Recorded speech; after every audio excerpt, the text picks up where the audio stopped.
অবস্থা এখন একটাই কাজ করতে হবে, শিয়া সুন্নি যত কিছু আছে সব এক হতে হবে।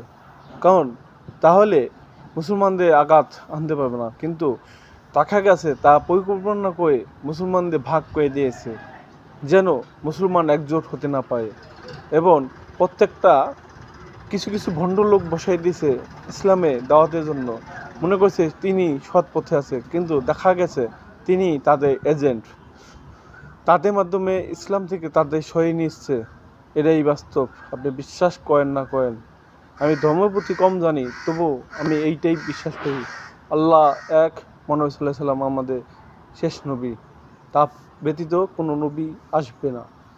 ঈসা আলাইহিস সালাম আসবে, তিনি উম্মত হিসেবে, নবী হিসেবে নয়। তাই যে যে বলবে আমি নবী, তাদের আগে মার দেন। এটাই বাস্তব। বিশ্বাস করেন না করেন, এটাই বাস্তব।